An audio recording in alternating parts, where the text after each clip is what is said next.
एक बार शिव जी पार्वती जी को बताते हैं कि एक समय कैकेयी देश पर महान राजा सत्यकेतु का शासन था। इस राजा के दो पुत्र थे, प्रताप भानु और अरिमर्दन।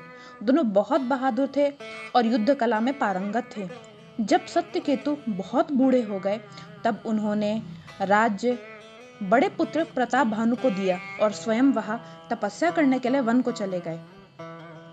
जब प्रताप भानु राजा बने तो वह अन्य राजाओं के जीतने के लिए अभियान पर निकल पड़े। उनके भाई अरिमर्दन ने उनकी सहायता की और थोड़े ही समय में उन्होंने सारे राजाओं को अपने अधीन कर लिया। हालांकि कई राजा प्रताप भानु की अधीनता में रहने की बजाय जंगलों में भाग गए। अब क्या हुआ कि एक दिन प्रताप भानु अपने मंत्रियों और अपने मित्रों के साथ शिकार के लिए निकले। उन्होंने कई जंगली जानवरों का शिकार किया, लेकिन जैसे ही वहां लौट रहे थे तब उन्होंने जंगल में क्या देखा? उन्होंने एक विशाल जंगली सुअर को देखा। उसका शिकार करने के लिए वह अपने घोड़े के साथ उसका पीछा करने लगे। सुअर तेजी से भागा और राजा उसके पीछे पीछे दौड़ने लगे। वह अपने सभी साथियों से अलग हो गए। घने जंगल में राजा की नजर सुअर पर पड़ी।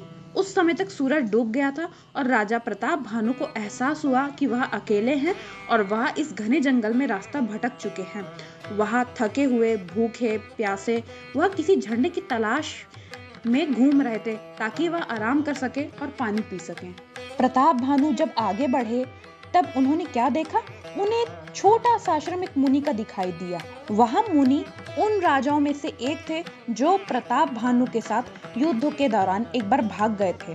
तब से वे मुनि के वेश में जंगल में रह रहे थे और अपना बदला लेने के अवसर की प्रतीक्षा कर रहे थे। राजा प्रताप भानु मुनि को नहीं पहचान पाए, लेकिन उस मुनि ने प्रताप भानु को पहचान लिया था। राजा के पानी पीने और थोड़ा आराम करने के बाद उस नकली मुनि ने बताया कि वह राजा प्रताप भानु था। उसने सभी छोटे राज्यों पर विजय प्राप्त कर ली थी। उसका मंत्री धर्मरुचि था इत्यादि। उसका उद्देश्य प्रताप भानु के मन में यह धारणा बनानी थी कि मुनि वास्तव में वह उन्नत तपस्वी है जो कि अतीत तथा भविष्य को देख सकता था। उन्होंने प्रताप भानु से वरदान मांगने को कहा। राजा वास्तव में उस मुनि से बहुत प्रभावित हुआ। उसने एक उच्च एवं उन्नत आध्यात्मिक व्यक्तित्व मानते हुए इच्छा व्यक्त की कि वह पूरी पृथ्वी का राजा बने और वह 100 कल्पों तक शासन करता रहे और उसका शरीर कभी क्षय ना हो। उस नकली मुनि ने प्रताप भानु को कहा कि तुम्हारी सभी इच्छाएं पूरी होंगी, लेकिन एक शर्त पर, कि तुम्हें 1 वर्ष तक प्रतिदिन 1000 ब्राह्मणों को भोजन कराना होगा और भोजन उनके लिए वह नकली मुनि तैयार करेगा। उसने राजा से कहा कि 3 दिन बाद वह आवश्यक कार्य के लिए शाही रसोई में पहुंचेगा। यह कहकर उसने राजा को उसके बिस्तर पर जाने के लिए कहा और राजा जब गहरी नींद में सो गया था तो उसने अपने प्रिय मित्र कालकेतु को बुलाया।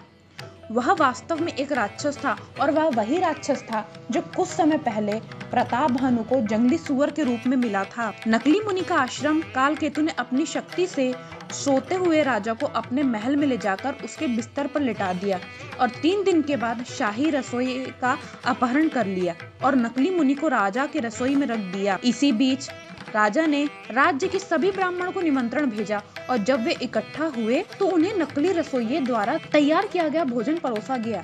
अब इस नकली रसोइये ने जानवरों के मांस सहित अधिकांश घटिया सामग्रियों से भोजन तैयार किया था।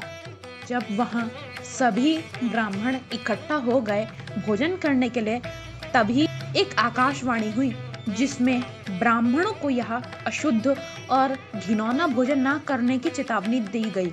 ब्राह्मण क्रोधित हो गए और उन्होंने प्रताप भानु को श्राप दे दिया कि वह अपना राज्य अगले जन्म में खो देगा और वह स्वयं नष्ट हो जाएगा और वह अगले जन्म में एक राक्षस बन जाएगा।